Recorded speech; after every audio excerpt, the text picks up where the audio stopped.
Okay, I think we could go ahead and get started, everyone.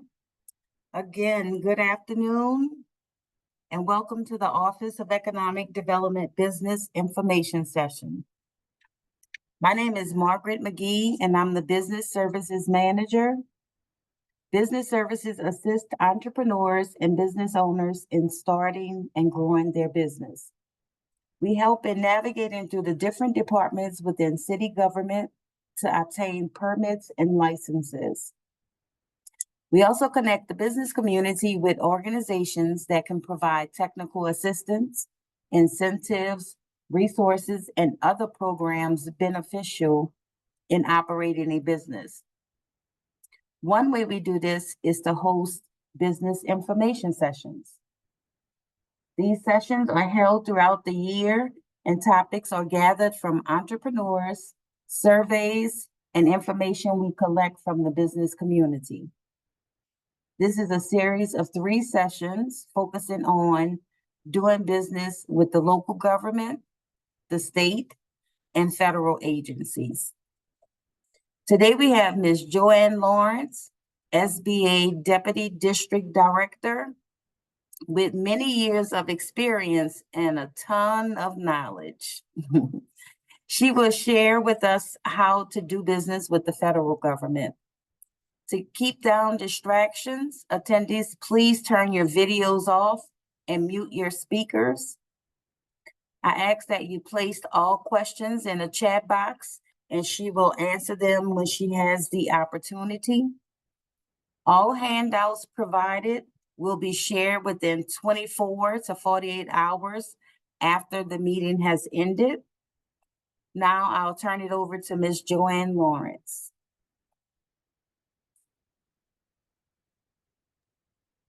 Good afternoon, everyone, and thank you so much for joining us. And thank you, Margaret, for hosting this webinar for us. I got so much going on in my head. That's what it says situation, trying to deal with some vulnerabilities.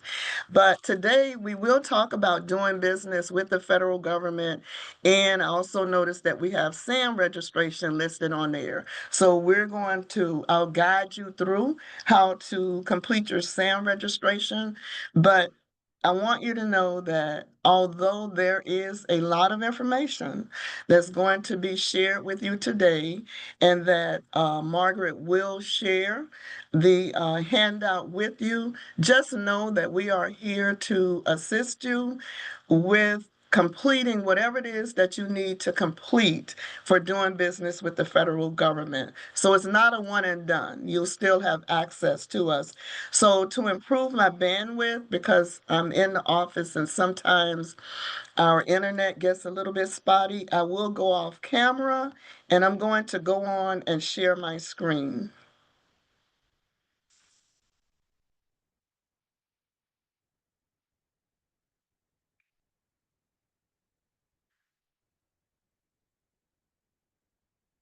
Are you able to see it? Yes. Okay, great. So let's get started. So we're going to talk about doing business with the federal government and, as I mentioned, SAM registration. But think in terms of how the federal government contracting process can assist you in optimizing your capabilities to sustain business growth.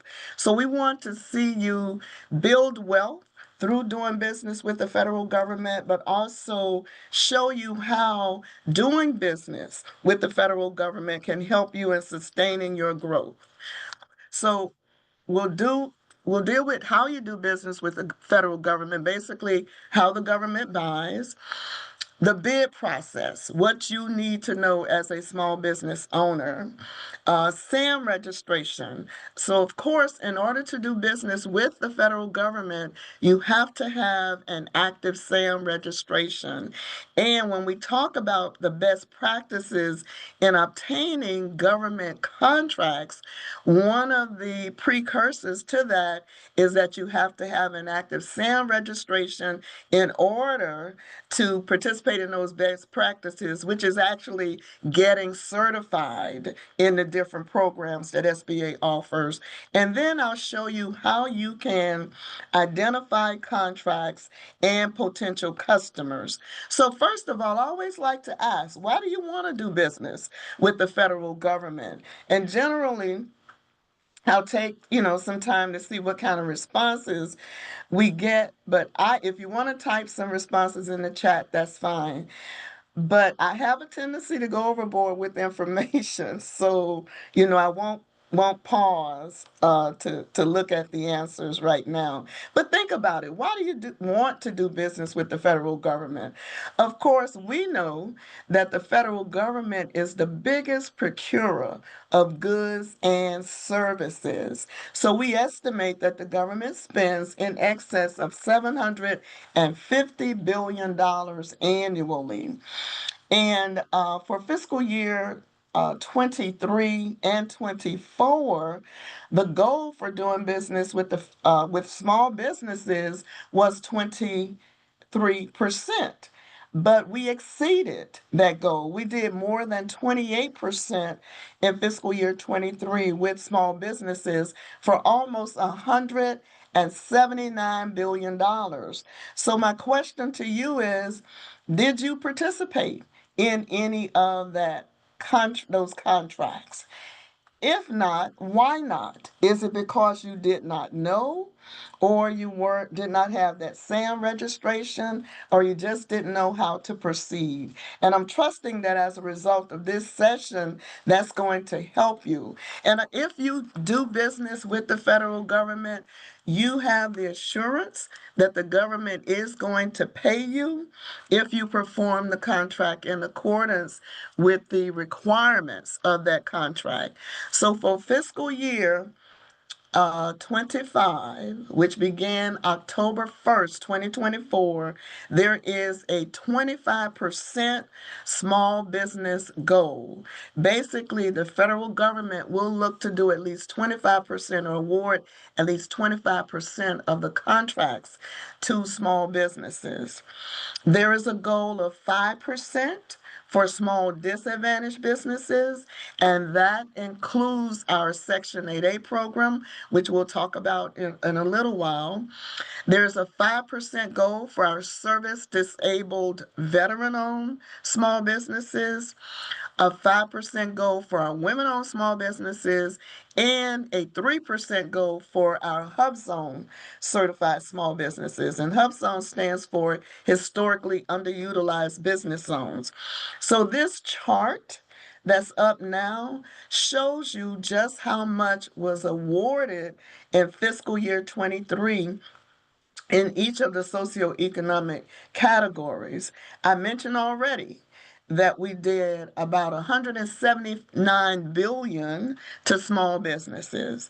For our small disadvantaged businesses, the goal was 12%, and we exceeded that by a point of a percentage point. 12.1 for approximately 700, I'm sorry, 76 billion. And then for our women-owned small businesses, even though we did almost $31 billion to women for 4.91%, we did not meet that goal. We don't round up. We did 4.91, but 31 billion is nothing to sneeze at. For our service disabled veterans, we exceeded that 3% goal, which is what it was in 2023, and we awarded approximately 32 billion. And for our Hub Zone firms, even though we awarded more than 17 billion, that did not come up to the 3% goal. So we're still working diligently to achieve the 5% goal for women and the 3% goal for Hub Zone. So what do you need to know about doing business as a small business with the federal government? First of all, you must be a for-profit entity to be considered a small business. Now, that does not mean that if you are a nonprofit, that you cannot do business with the federal government. It simply means that you would not be able to be certified as a small business. First, and also, in order to be a for-profit entity, to be a small business, you must meet the applicable size standard that's associated with your North American Industrial Classification System code, or NAICS code. And that is a 6-digit code that identifies the type of business or industry in which you operate. So small business, for profit, and meet your size standard for your primary NAICS code. When it comes to certification as a small business, SBA does not do a formal certification for businesses outside of the certifications that we do for the 8A, Hub Zone, Woman-Owned Small Business, and Veteran-Owned Small Business programs. However, if you bid on a contract that's set aside for small business, and if someone protests your size as a small business, then that's when SBA will come in and conduct a formal size determination for your company.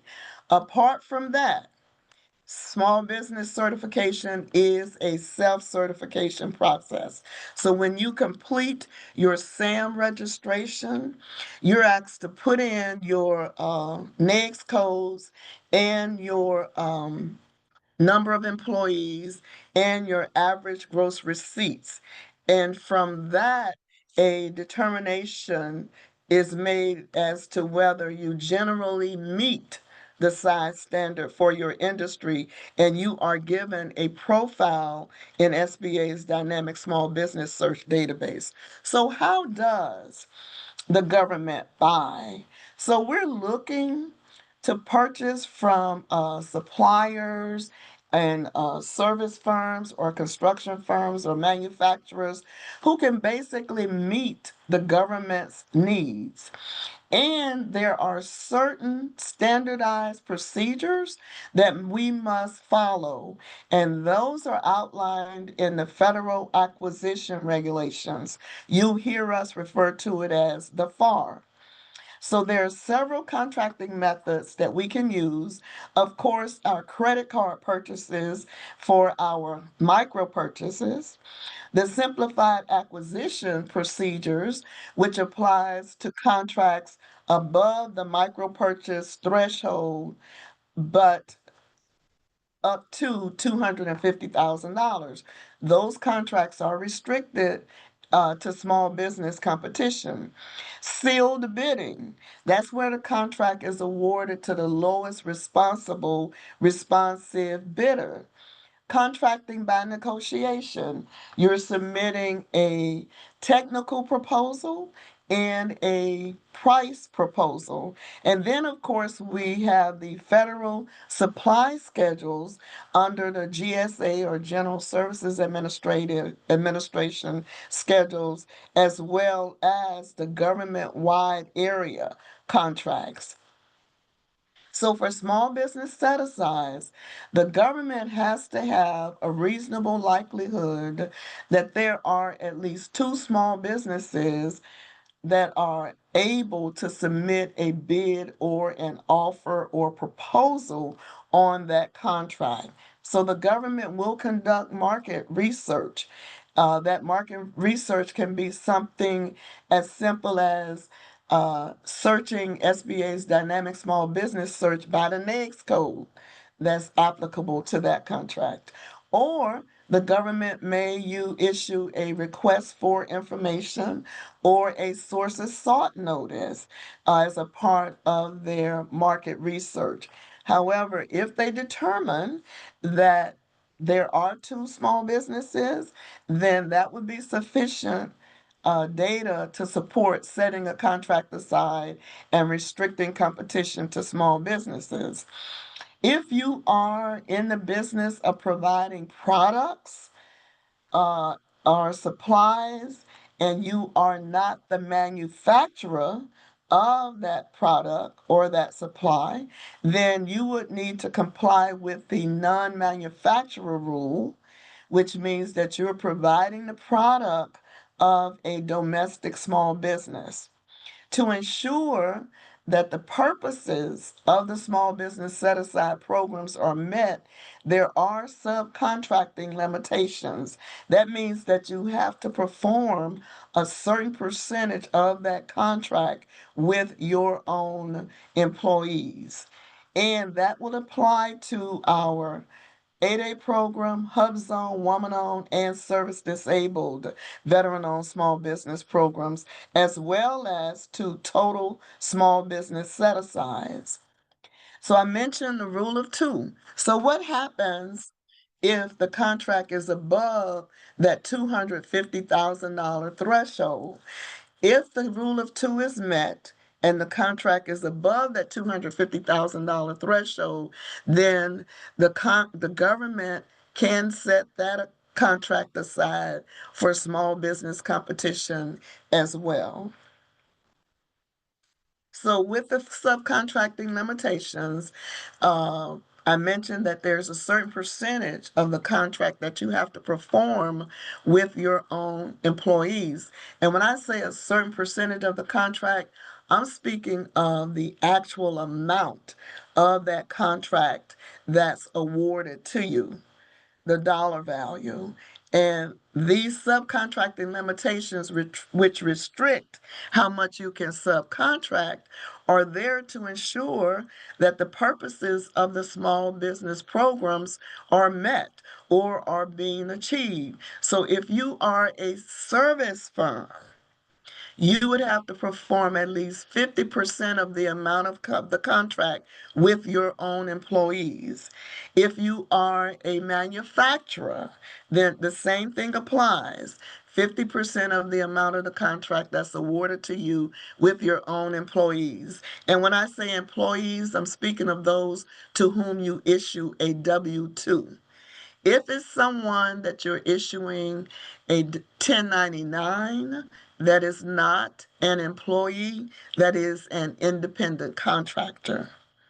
Because we recognize that there are several disciplines associated with general and heavy construction contracts, these small business performance on that would be 15% of the amount of the contract that's awarded to you. And if you're in special trade construction, something that comes under Major Group 238, like electrical or roofing or mechanical, you would have to perform at least 25% of the amount of the contract with your own employees. I mentioned earlier credit card purchases, and that's where the government will use the micro purchase threshold. So if it's for services or construction, the micro purchase threshold for services is $2,500, and for construction is $2,000. That's because we have to comply with the Service Contract Act when we're dealing with contracts with the federal government. So that's why that micro purchase threshold is 2,500. And with construction, we have to ensure we're complying with the Davis-Bacon Act, and that's why the micro purchase threshold is $2,000. But for products and supplies, the micro purchase threshold is $10,000. Now, competition is not required for micro purchases. All that is required is that the firm that's going to be used must accept the credit card. They're not reserved for small businesses. However, there are a substantial percentage of the government procurement transactions that are facilitated with the credit card. So we look at that as low-hanging fruit, even though it is not reserved for small businesses. So with those micro purchases, as I mentioned, for services is 2,500, for construction 2,000, for everything else, products and supplies is 10,000. Now, if you are considering doing business with the federal government, we do encourage you to consider accepting the credit card. So anything above the micro purchase threshold up to $250,000 is reserved for small business if the rule of two is met. So in those contracts being awarded up to that amount, the government actually uses the simplified acquisition procedures. So with sealed bidding, I mentioned that's where the contract is going to be awarded to the lowest responsible bidder. Responsiveness deals with whether or not you dotted all your I's and crossed all your T's. Basically, that you addressed everything that was included in that bid package, all of the line items, that you acknowledged any amendments that were issued, and that you signed your bid. That's responsiveness. Responsibility deals with your capacity and capability to perform that contract. So that's where you'll see the contract is going to be awarded to the lowest responsive bidder. And these invitation for bids, or IFB, will be posted on sam.gov. Now, I mentioned signing the bid, and you may think that that's something minor, but there are individuals whose bids have just been thrown out because the bidder did not sign it. Or dealing with responsibility.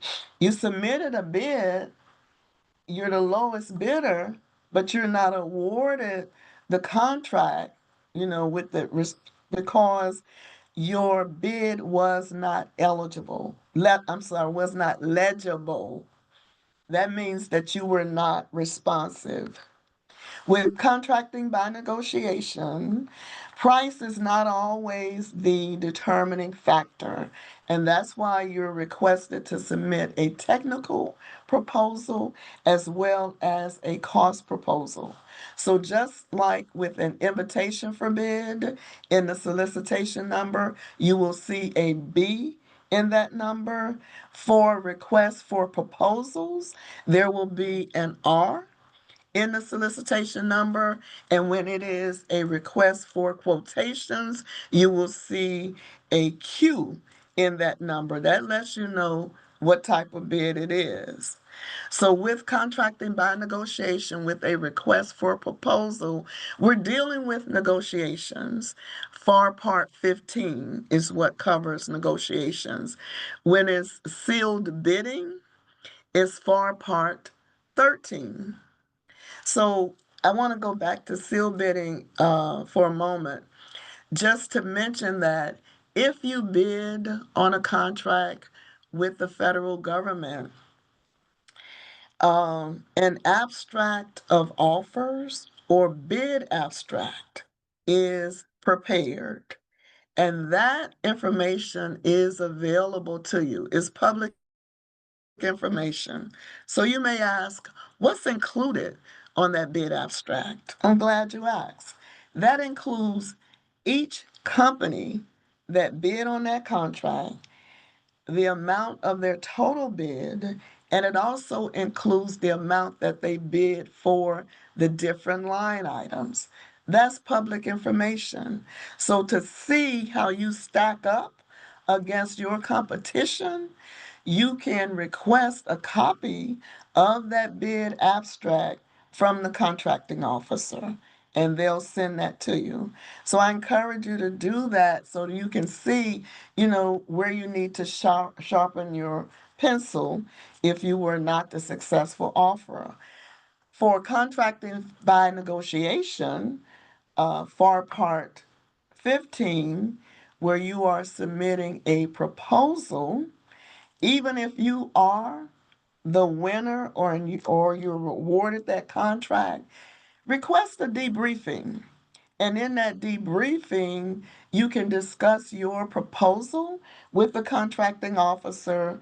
They will not share information with you from another responder, but they will share information with you on your proposal, because what you want to do is to find out how you can improve your submission for the next time. I say do it whether or not you win the bid. So, request for a proposal. There are different ways the government will weight your proposal or grade it, if you will. There are evaluation factors that are included in the proposal package.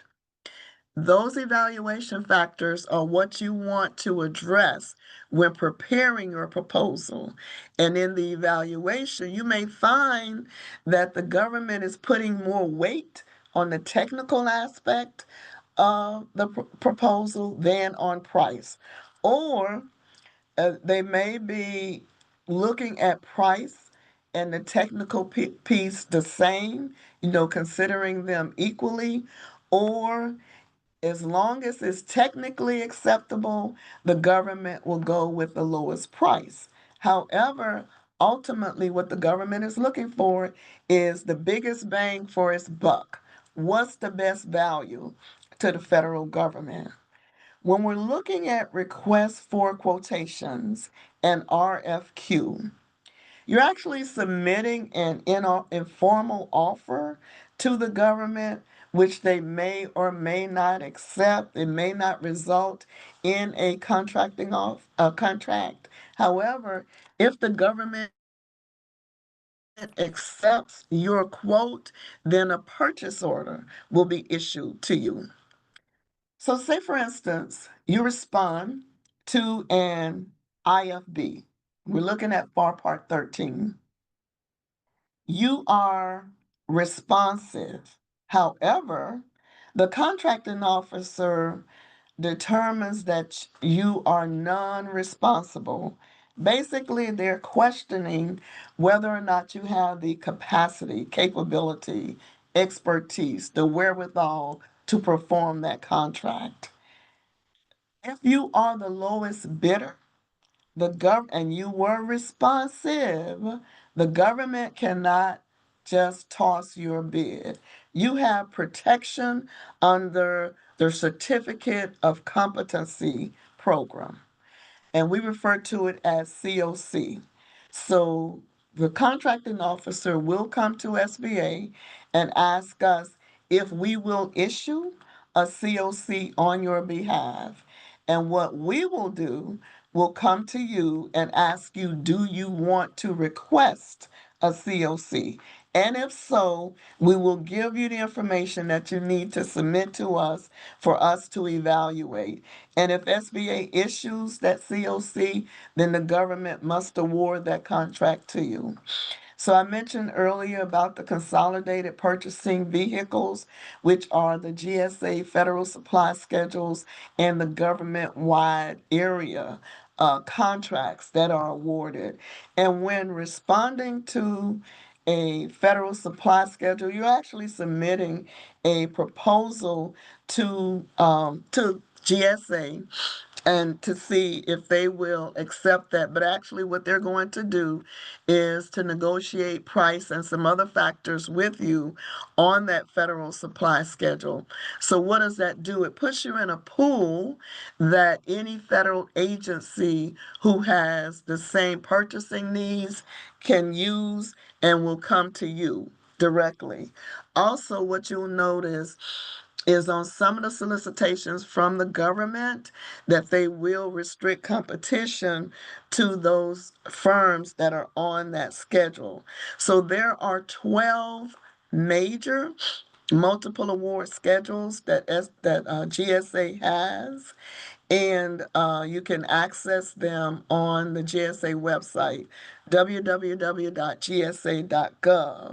But this gives you an idea of what those 12 major categories are under the multiple award schedule. I clicked on office management category just to see what comes up. And what you'll notice is some things that you may not necessarily link to office management. Okay, like audiovisual products and audiovisual services, uh, publication and media products and services, office management, maintenance, and repair. So you may not traditionally think of those things in the office management category. Of course, document services, yes. Mail management, yes. Office supplies, office services, yes. But would you have thought that audiovisual products would be something included under office management category? But I would encourage you to take a look at each of the categories under those 12 multiple award schedules to see where you fit and whether or not it's worth your while to get on the schedule.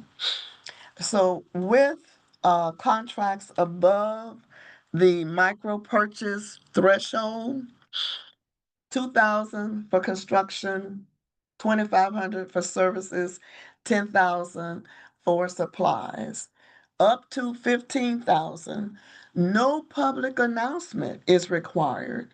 Because these size contracts are below 250,000, we already know they're going to be set aside for small business. All the government has to do is to obtain 3 quotes. So the government will use SBA's dynamic small business search database to identify small businesses. And once they identify 3, they can reach out to you to get a quote from you or a price, and they can accept it. That's all they have to do. When the contract is above the 15,000 up to 25,000, the government has to announce it for at least 10 days. Now, even though there is not a requirement to post this on sam.gov, because there has to be a public announcement, many agencies will post those size contracts between 15,000 and 25,000 on sam.gov. Or you may see it posted in a newspaper or on that agency's website. When the contract is between 25,000 and 250,000, it has to be posted on sam.gov under contracting opportunities, and we know that it's reserved for small businesses. Over 250,000, the government has to issue a synopsis, and that has to be issued 15 days before the solicitation is issued. So a synopsis is the general information on the contract. So you can start making a determination as to whether or not you want to pursue that contract. You will also see from time to time sources sought notices.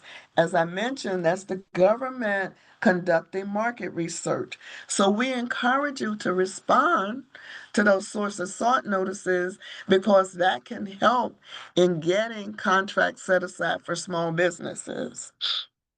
So when do you start if you're going to consider bidding or submitting an offer? When do you start? Is 15 days before the official solicitation is issued enough time for you to prepare an adequate proposal? How competitive are you in terms of pricing, scheduling, quantity, and quality? Because you don't want to take on too many contracts where your quality is going to suffer. Determining how competitive you are is one of the reasons why you want to get that bid abstract on previous contracts like that from the federal government. Do you need to consider bidding as a subcontractor, or have you determined that you have the wherewithal to perform the entire contract, the finances that you need? Yes, the government is going to pay you. Generally, you'll get paid within 15 to 30 days. However, sometimes there may be a delay for whatever reason in your getting paid. So we encourage you to have sufficient working capital to cover you for 60 to 90 days. Will you need to lease a facility or equipment? Do you have adequate personnel? Can you meet the government's delivery schedule? And if you are a construction firm, do you have the bonding? Can you perform as a prime? So I always ask, what is it, if all else fails, that someone will call upon you to do? So that's how we identify your niche. Okay, this is what you're good at, and this is what people will call you to do. Can you perform that contract independently, or will you need to rely heavily on subcontractors? Or should you be looking at bidding as a sub? So we encourage you to check the interested vendors list and review the entire solicitation and reach out to those who may be bidding as primes.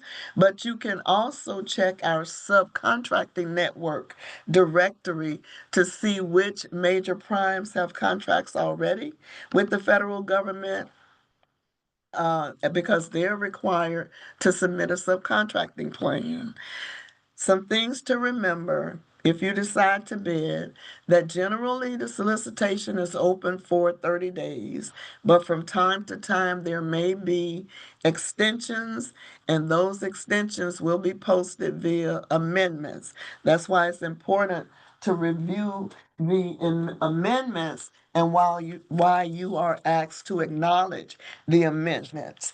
Don't try to do it all by yourself if it's a sizable contract. Develop a team and assign duties and responsibilities. Make sure you fully understand everything that's in that solicitation. So we say read it again, reread it, and then reread it again. If you have questions, please ask them, because there's always a point of contact that's listed in that solicitation. So if there's something that's ambiguous or unclear, reach out to that point of contact via email, share your question, and because your question may result in an amendment being issued. Apart from that, of course, you can ask questions of us. We may be able to help you in understanding something, but that's the role of the Apex Accelerator, that you can reach out to them and ask them questions that you don't understand about something that's being stated. And as I mentioned, make sure that you review and acknowledge the amendments. Don't be late.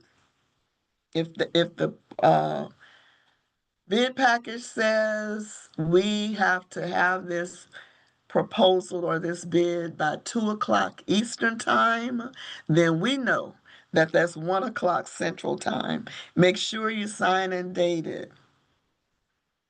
So is becoming a government contractor right for you? So think about some of the things that you hear about doing business with the federal government. Of course, we hear a lot about red tape, right? But those regulations, the FAR, that's there to help support you, protect you, and the federal government. So some sections that we encourage you to familiarize yourself with would be FAR Part 6, which includes the exceptions, and that's what allows us to do sole source contracting. FAR Part 13, which deals with seal bidding. FAR Part 15, Contracting by Negotiations, FAR Part 19, Small Business Contracting, and of course, FAR Part 52 covers all of the clauses. But there are some other sections that you may want to familiarize yourself with. And I want to bring to your attention that the FAR, Federal Acquisition Regulations, is being reviewed right now and sections are being adjusted. Are you willing to spend the time to identify the agencies and buyers who have a responsibility for making purchases in the areas where you perform? And I can show you how to do that on one of the slides. Do you have the financial capacity to support the costs involved with doing business with the government?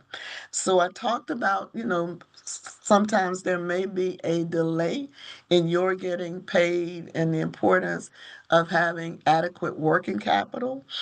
But also, it's important for you to know that the government cannot pay you for preparing a bid or a proposal.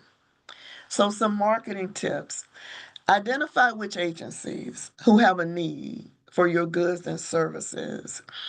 Know what their contracting procedures are.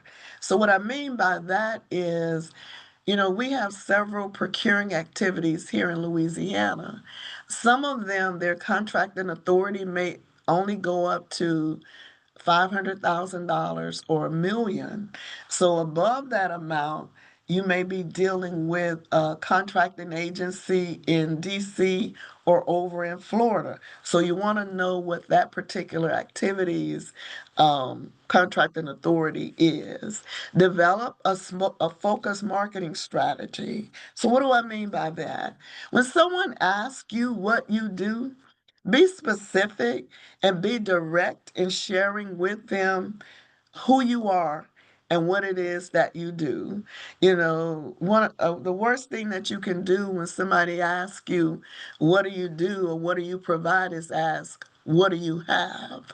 So already you've created doubt in their mind. Get to know those individuals, not just the agencies, but the individuals within that agency who actually does the purchasing. Focus on opportunities in your niche. Prioritize those opportunities. Be persistent. What I mean is, don't get disgusted if you didn't get that bid. So, to the point where you stop bidding or pursuing contracts with the federal government, continue to bid on contracts with the federal government and be professional. If you have an opportunity to speak to a contracting officer, don't question a decision that they made, because now you're questioning, their reasoning behind why they use that company rather than your company. So this is a sample of a search that I did in sam.gov, just to give you an idea of the way a search will come up. And if you click on the title of this particular contract, then it'll bring you to a page where you can download the solicitation. Over to the right, what you'll notice is the type of this uh, posting. It says original combined synopsis and solicitation. If you look at that, the one below that, this says original sources sought. So this is the government seeking feedback from the business community. And in that sources sought, the government is going to say how this contract will be procured, either as once they make their decision, either as total small business, 8A, Hub Zone, Woman Owned, or Veteran Owned, or unrestricted. Unrestricted means that anybody can bid on that contract. Notice on this slide, a point of contact is listed. That person's email address and phone number is there. You can start using this information to develop a marketing plan of agencies and individuals that you want to contact. So let's talk about SAM. Any business that wants to do business with the federal government has to have an active registration in SAM. It costs you nothing except for a little time to register in SAM. It costs you nothing to get certified as 8A Woman Owned, Veteran Owned, or HubZone. Just a little time to complete the registration or the certification application.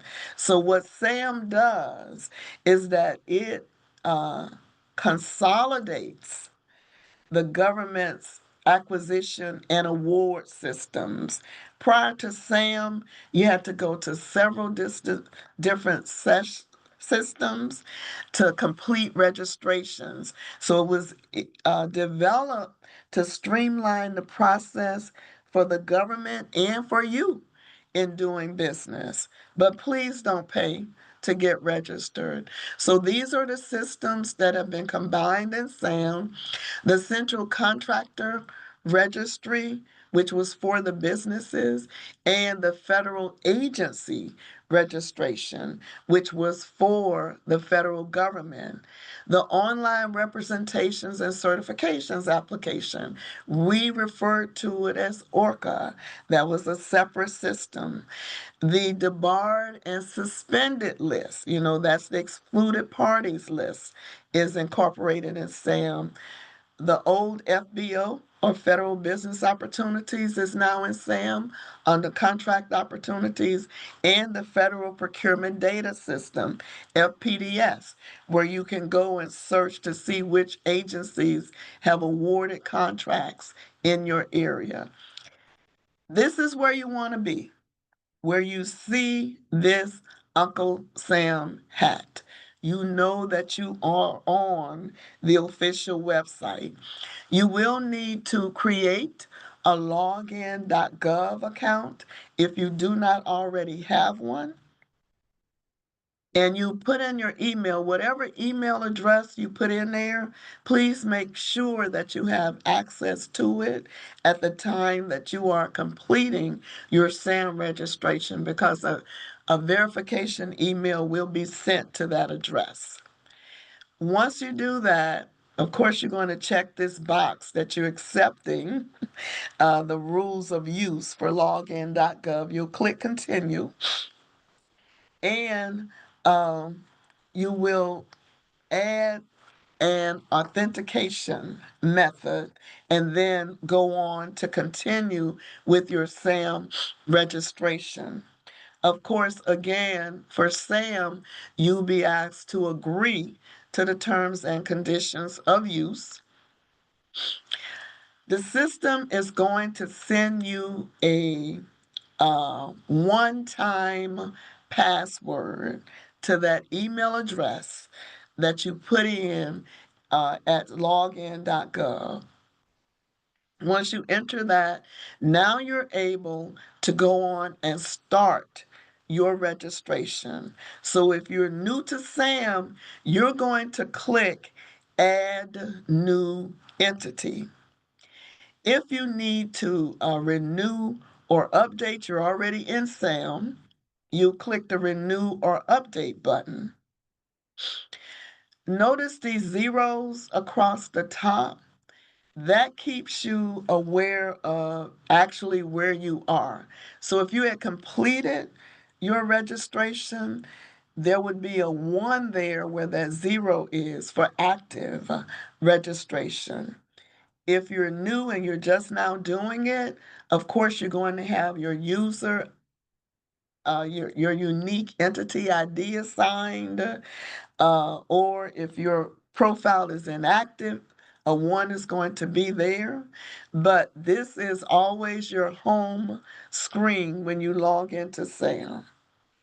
So add new entity, and then you will click Create New Entity. So say, for instance, you start your registration and you don't complete it.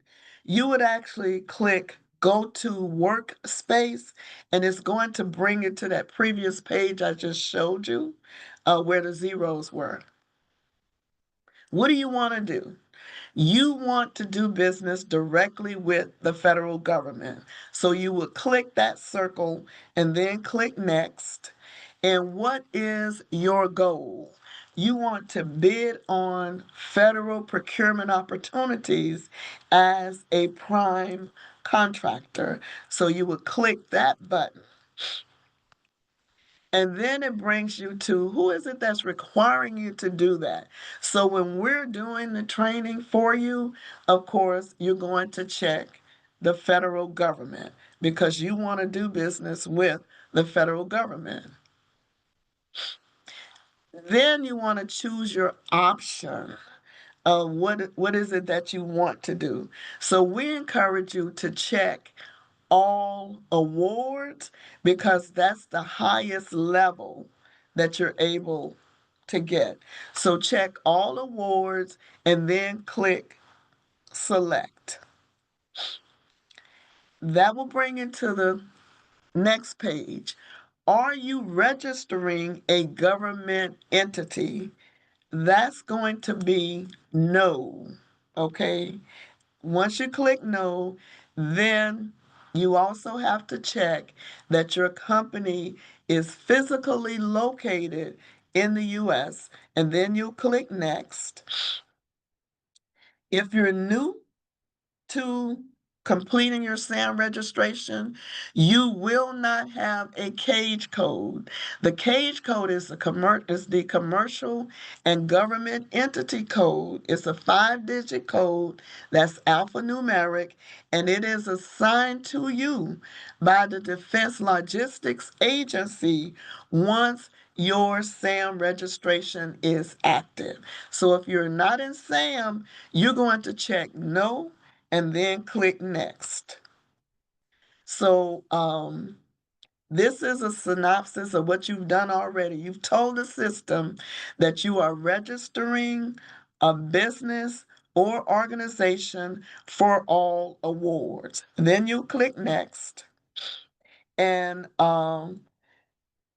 it prompts you to get your information ready. So once you do that, you click next. It brings you to the page where you are going to enter your legal business name. If you have a DBA, you can put that in. Okay. Then you'll need to put in your physical address, not a post office box, the physical address of where you operate from. And then you'll be asked to validate your entity.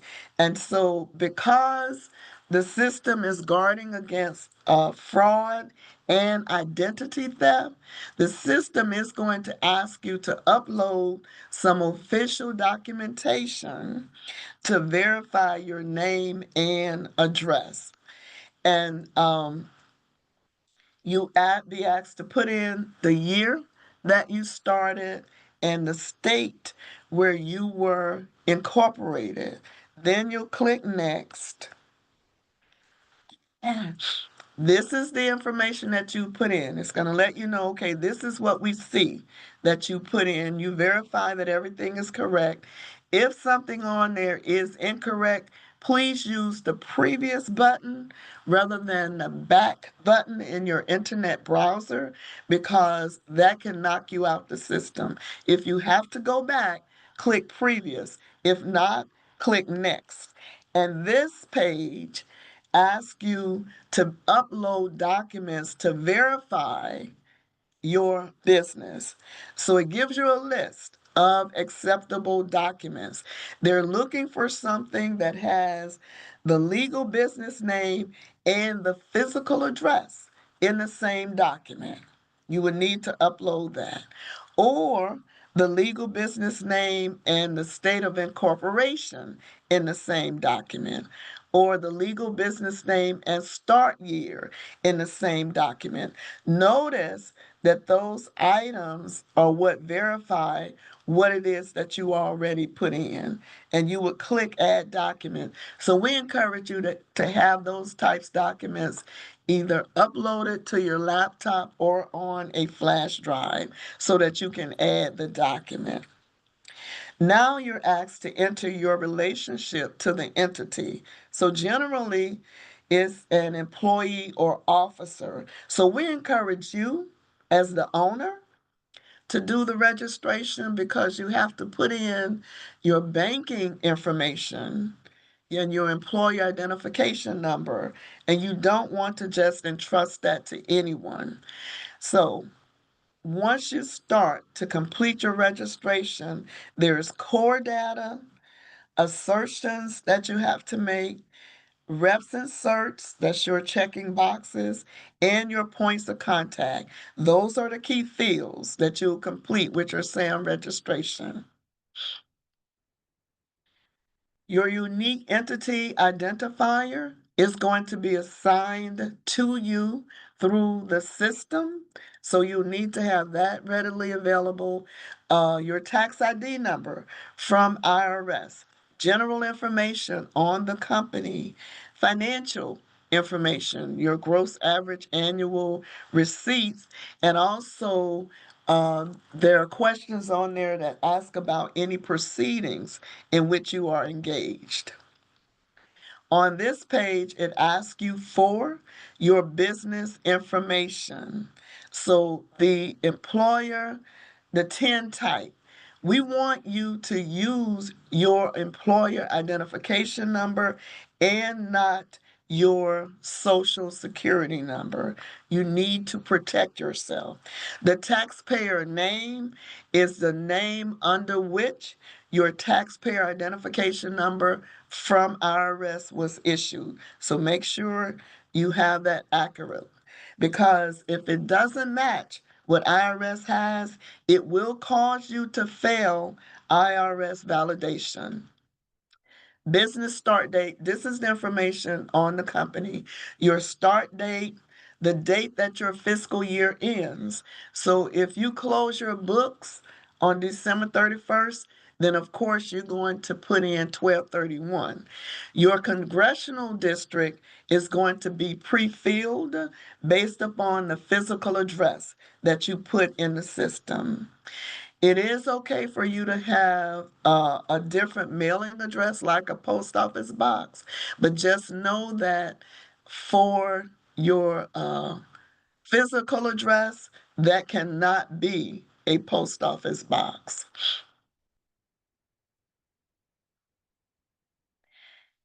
Okay, so this is what that page looks like in terms of your completing the taxpayer information, your business information, your physical address information.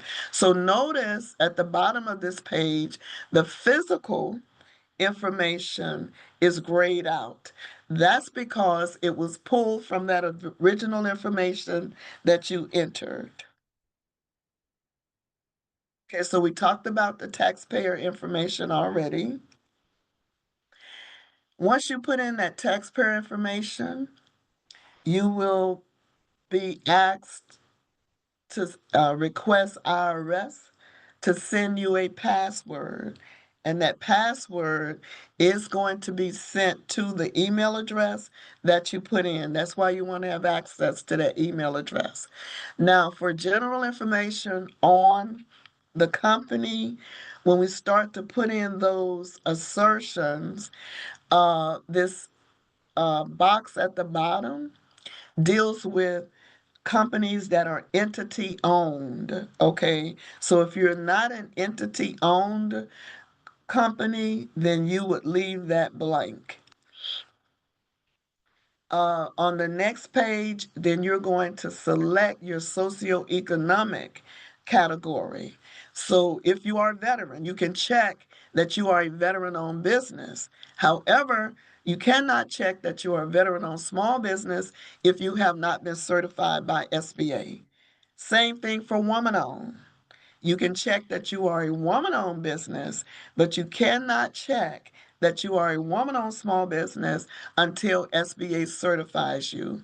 Where it asks for your business structure, please make sure that you enter the correct type of business structure, because when you're applying for certification, you have to link your SAM profile to your SBA account, and that is going to populate the corporate documents that you have to upload. So when you complete your SAM registration, please make sure you're checking the correct business structure.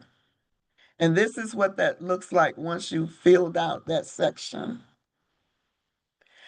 On this page, this is where you're going to put in whether or not you accept the credit card, but also where you're going to put in your banking information. That's why you don't want to entrust this to anyone outside your organization.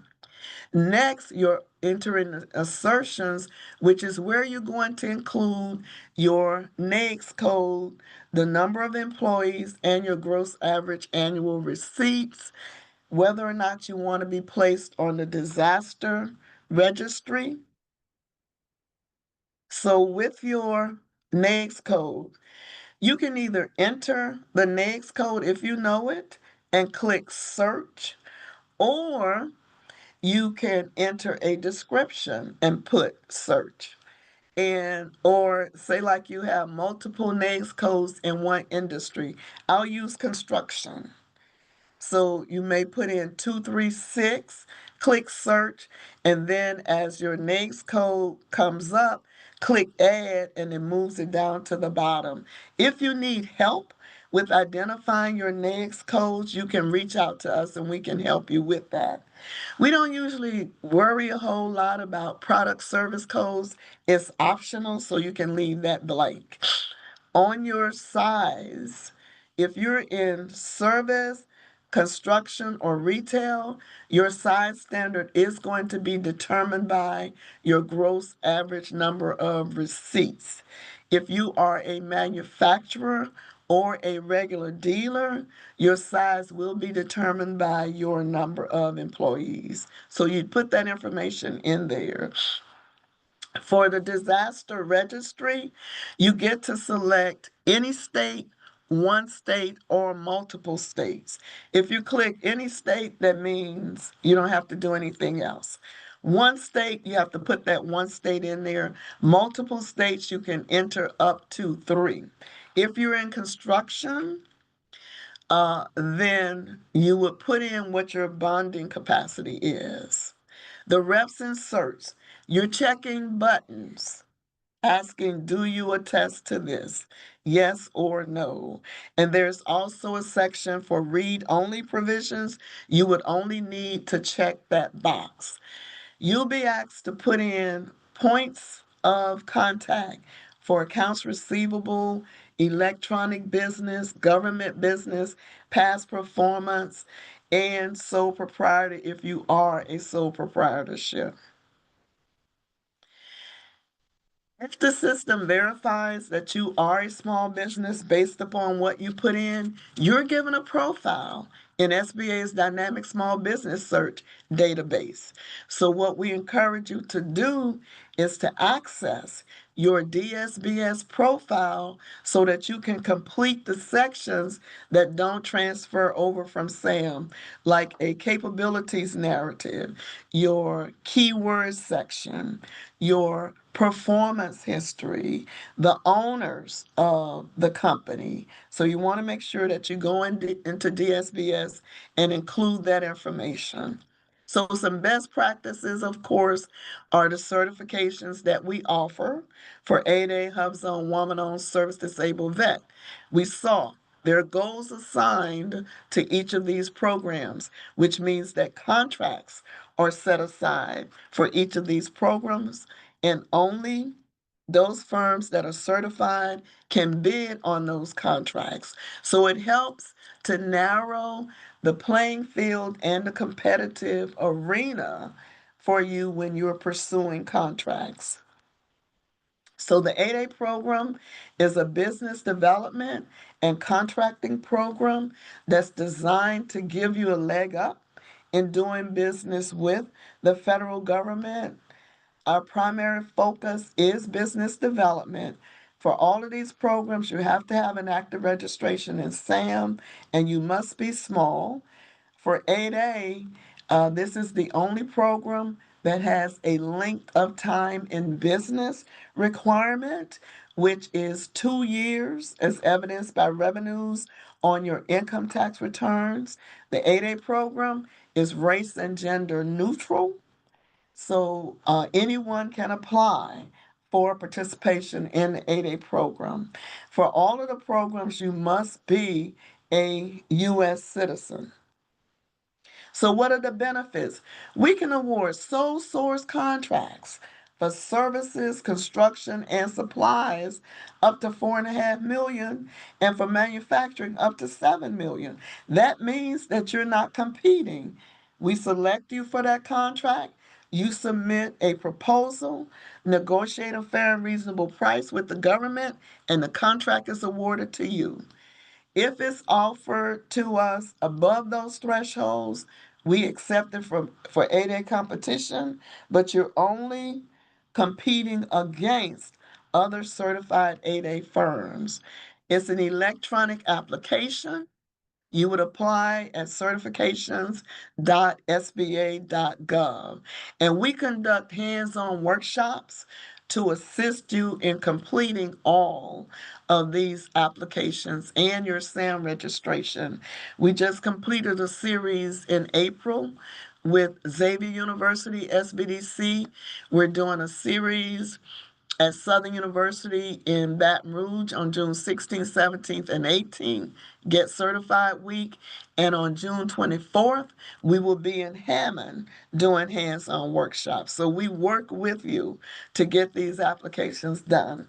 Our Hub Zone program is race and gender neutral. This is an empowerment contracting program. There's no length of time in business requirement. Three components. The federal agencies, they have the contracts. They set them aside for HubZone contracting. You as a small business that's located in a designated HubZone area, and then the HubZone areas themselves, because they can benefit from investment in those areas and also job opportunities for individuals who live in HubZone areas. The firm has to be at least 51% owned by U.S. citizens or one of the entities, like in American Indian tribe or Native American tribe, Alaskan Native Corporation, Native Hawaiian organization, excuse me, or a community development organization or an agricultural cooperative. The principal office, which is the office where the greatest number of employees reside, must live in a hub zone area, must be in a hub zone area, and at least 35% of the employees must reside in a hub zone area. So the benefits, contracts are set aside for the Hub Zone program. You have the 10% price evaluation preference. That means that if you are within 10% of the successful bidder on a contract that's not set aside for any small business programs, and that successful bidder is not another small business, the contract will be awarded to you. This is an electronic application as well on certifications.sba.gov. Our Woman on Small Business program was put in place to level the playing field for our women's business owners, but also to help the government meet that 5% goal. There are two components: Woman on Small Business, or WOSB, and Economically Disadvantaged Woman on Small Business, or EdWOSB. 733 NAICS industries are eligible for contracts to be set aside for WOSB. There is no length of time in business requirement. However, WOSB, like 8A, requires full-time devotion to the business. If you're certified as WOSB, as Ed WOSB, you automatically are certified as WOSB. So the women, business owners, must own a company at least 51%. They must also control it and manage it on a daily basis. For economically disadvantaged, in addition to that, your adjusted personal net worth cannot exceed 850,000. Your gross average income, a gross adjusted gross income rather, as an individual, must be less 400,000 or less, and the fair market value of all of your assets must be $6.5 million or less. So if you meet this criteria, when you go into the system, click that you're applying for economically disadvantaged woman-owned small business. And then, of course, our veterans. SBA took over certification for veterans in January of 2023. And there is no length of time in business requirement. However, the veteran or service disabled veteran must own, control, and manage the company daily. That ownership must be at least 51%. However, if it is a veteran who is permanently and totally disabled and unable to manage the business daily, then the spouse or permanent caregiver can apply for veteran-owned small business certification or service disabled veteran-owned small business. Now, even though this says vet cert pitfalls, these are pitfalls that we find in all of the applications, that we're not able to identify who owns the company or who controls the company. So there are a lot of templates on the internet that you can use if you are a corporation to develop your bylaws, or if you are an LLC to develop your operating agreement. We just encourage you to review those documents to make sure that they meet your business needs, and you know what's in there, and that they actually show that you control the company. For our veterans, the problem is that the information that the VA has does not match what the veteran is putting on the application. So if you are a veteran, before you start your veteran certification, please check to see what the VA has on file for you. So in identifying contracts, of course, we want you to have a comprehensive capability statement. Now, with Dynamic Small Business Search, there is a capabilities narrative section that you will complete, but also Dynamic Small Business Search allows you to upload your capability statement. So please make sure that you do that. And if you need help doing that, we can assist you with that. You can market directly to the agencies.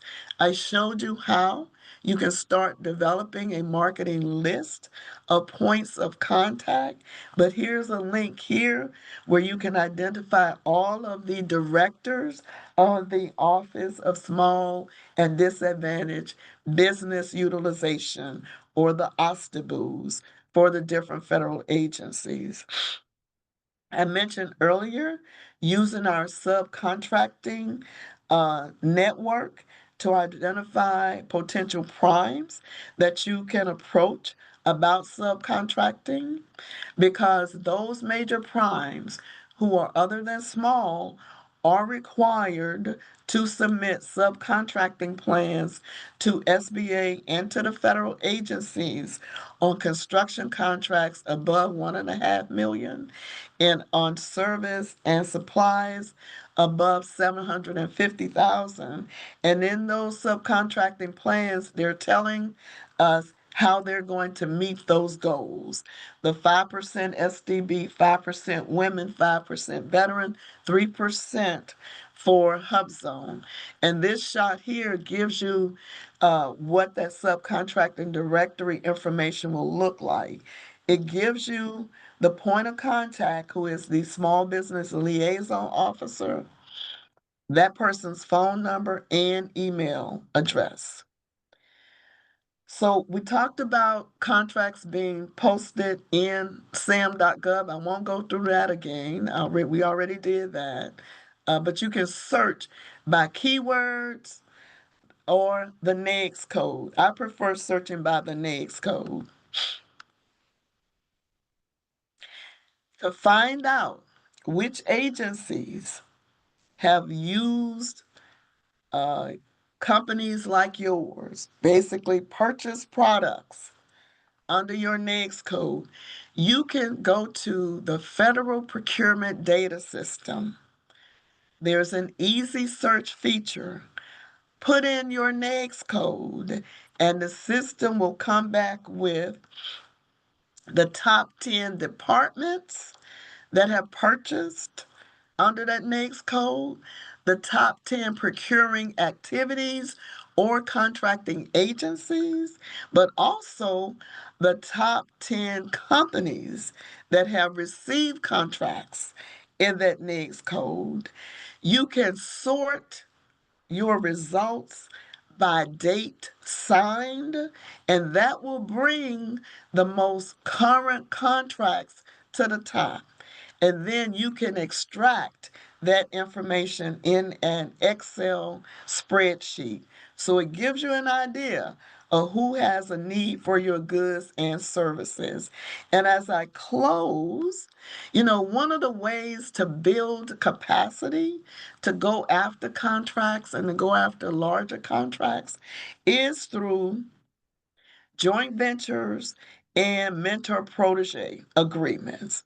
So, of course, with the mentor protege program, it's a developmental tool to help you in enhancing your management and technical capabilities, providing financial assistance, subcontract support, developing your back office functions, helping you in preparing proposals.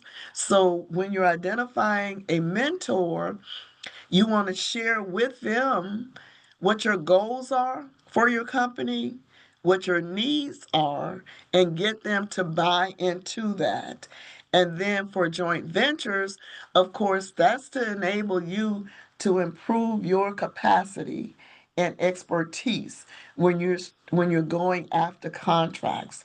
So you're combining your capabilities and past performance with another entity. Now, if you're going after a small business contract, your joint venture partner has to be another small business unless your joint venture partner is your approved SBA mentor.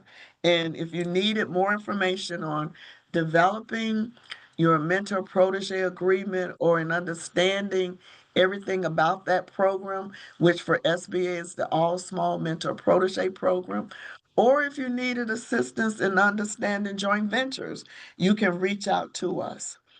So, are there any questions? And I will bring up my contact information. But if you all do not mind, giving me your feedback so I'll know where I need to improve. Like I say, I know I cover a lot of stuff. This stuff is just rolling around in my head. So I appreciate questions, but I appreciate feedback on how to improve. So SBA.gov/feedback, if you don't mind. This is my contact information. I appreciate the opportunity to present to you. Notice I give you my cell. I do not mind you calling me on my cell or texting me on my cell. Also, my email address. You can reach out to me. So that concludes the presentation. Are there any comments or questions? Yes, we'll start with Nicole. If you unmute yourself, you could ask Miss Joanne your question. How you doing? Can you hear me? Yes. Yes. Awesome. I'll just read it as I typed it. If I'm actively submitting quotes and proposals, what is the best way to leverage the Office of Economic Development for contracting success and support? Okay, that actually sounds like it's for me. The Office Yes. of Economic Development Business Services, we connect you directly to those different organizations and agencies. Our Office of Supply Diversity, they do the certifications, and they host a lot of webinars and networking events. And that's probably something that you might want to connect with that department so you could do some of that networking, to advance your. What was the name of the department again? Is it the Economic Development, or did you name another department? I'm It's sorry. the Office of Supply Diversity. And Miss Charles she's the director of the Office of Supply Diversity.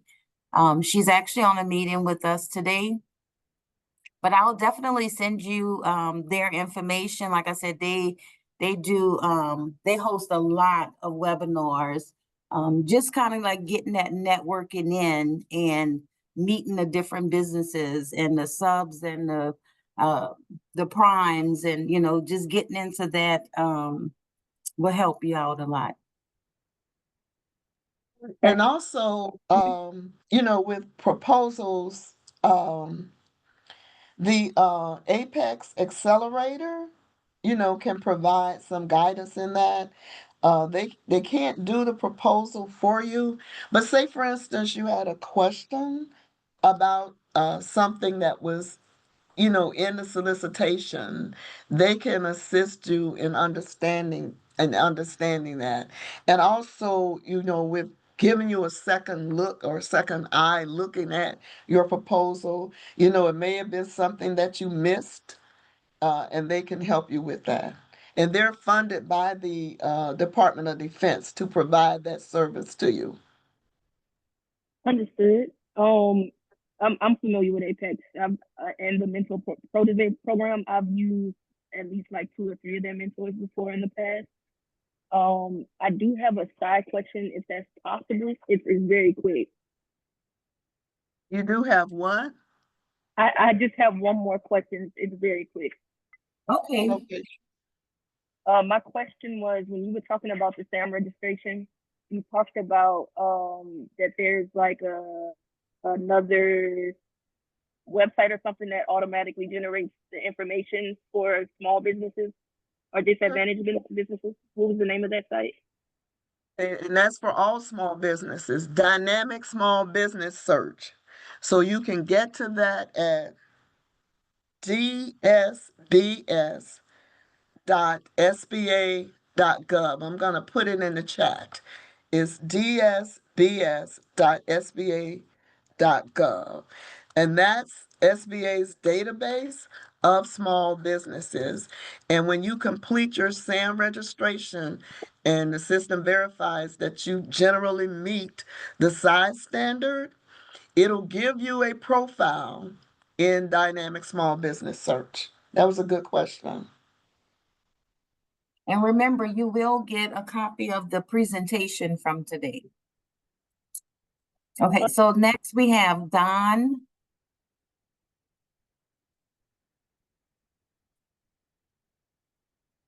I think Don may have left us. Daryl, if you would like to unmute yourself and ask your question. Yep. Hey, how you doing? Gary? Good. Can you hear me? Yes. Yes. Oh no, I was just asking in the chat, like, I know it was mentioned that the lowest bidder, so I was just wondering like how do individuals actually like make anything? Like if you're going too low, like your margins are probably pretty tight, your spread between like what you awarded from the government and then like what you're trying to do, like might be like close to nothing. So I was just wondering like if it was like even worth it or not. So because if they're going for the lowest bidder, then like you pretty much got to go down to like where you're not like making anything. I mean, I could be wrong, but I don't know.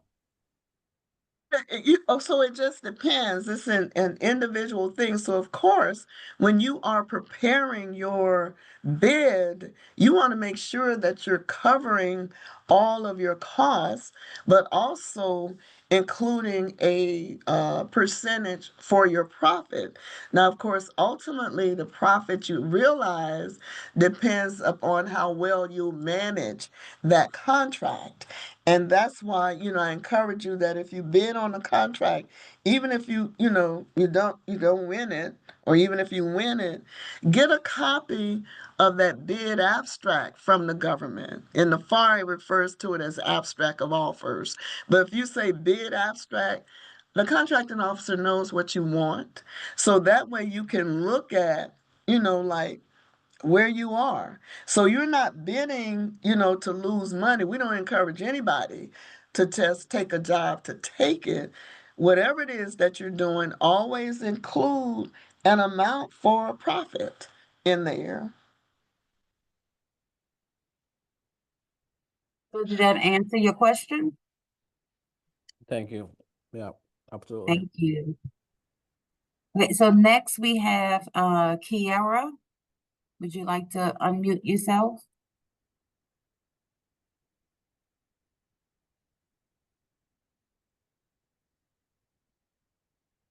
Okay, she may have stepped away. With the new administration, do you anticipate any changes in the volume or priority of federal contracts awarded to minority-owned, woman-owned, or HUD certified businesses? Okay, so of course, um, we haven't I haven't seen a slowdown when it comes to the Section 8A program. We're still getting a lot of offers. Those goals that I mentioned are statutory goals. Now, where the reason for our possibly seeing a slowdown is so many people have been transitioned out, so folk are not there process the work. Now, with the woman-owned small business program, the government has yet to meet that goal. So, I don't anticipate a slowdown in that area or in Hub Zone because the government hasn't met that goal either. But of course, that's me speaking and my heart for small business contracting. But from what we've seen as it relates to the Section 8A program, we have not seen, a slowdown in the contract opportunities that's awarded to us. Now, or that's offered to us. Now during this last quarter, which will start July 1st, we expect an uptick in the amount of offers that we're getting because, those contracting officers have, they'll be trying to spend their money so that their budgets won't be cut, the next time around. So I really don't foresee a slowdown at this time. Okay, so do they have any other questions?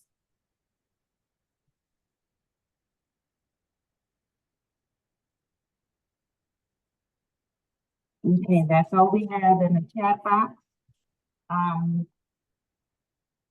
want to thank Ms. Joanne for taking time out to be with us today and providing such detailed information. Thank you all for joining me. Within 5 to 10 business days, this session will be added to the Office of Economic Development YouTube channel. This will conclude this series. Please keep your eye out for future business information sessions. When I send out the presentation from today. I'll also send out a link. Can you please complete that survey and provide any information, any topics that you all would like to hear about in the future, you would like me to visit. Just give me that information when you fill out that survey, and I'll definitely try my best to get those things done. So that's it. Thanks, everyone. Have a great day. Thanks so much, Margaret. Always appreciate you. Yes, you always do an awesome job, Miss Joanne. Thank you.